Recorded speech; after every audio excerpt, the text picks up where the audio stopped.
این یه ولاگ خیلی باحالی هستش که از رفتم گرگان و برگشتم اینجا داخل قطار نشسته بودم و میتونم بگم صدای قطار خیلی آرامش خاصی داره، ولی یه داستان اتفاق افتاد که بوی خیلی بدی اونجا میومد. هر چقدر میگشتیم ببینیم دلیل این بوی بده چیه، بعدش فهمیدم که از قضا کنار دستشویی نشسته بودم. به همین خاطر اصلا خاطره شد. اینجا دیگه پیاده شدم و بعد هنوز پیاده نشدم، اینجا پیاده شدم و ماشین سوار شدم و اسنپ رو گرفتم و رفتم سمت میدون وحدت بود فکر میکنم.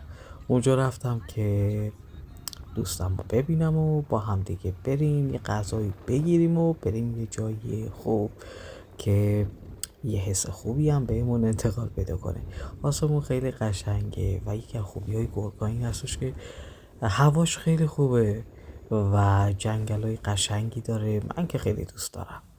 خلاصه اینجا اومدیم وارد جنگل شدیم و قبلش هم رفتیم غذا هم گرفتیم و اینجا هم یک نمای کلی از جنگل قشنگی که وجود داشت میذارم که ببینید چقدر قشنگ و پر از حس خوبه.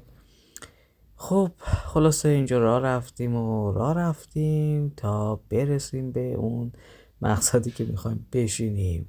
کلی جا رو گشتم، اینجا رو پیدا کردم، یکم دراز کشیدم.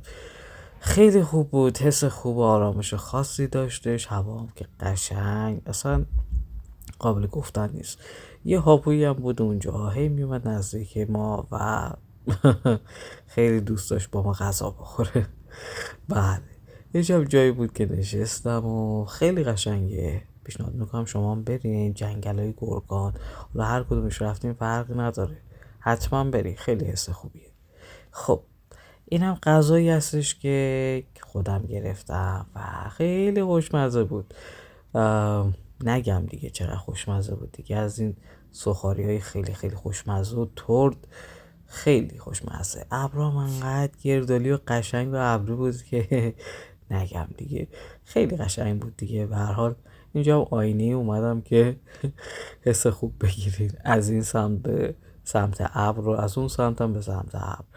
چند تا عکس قشنگم براتون گذاشتم که شما هم لذت ببرین آسمون و قشنگیاش و جنگل و قطار و گل و همه چی. اینم از ما. خلاصه دیگه با قطار دوباره برگشتم. اگه دوست داشتی حتما سابسکرایب کن، کنارم باش، از این پلاگو بازم میذارم، کلی هم آموزش های فوق‌العاده داریم.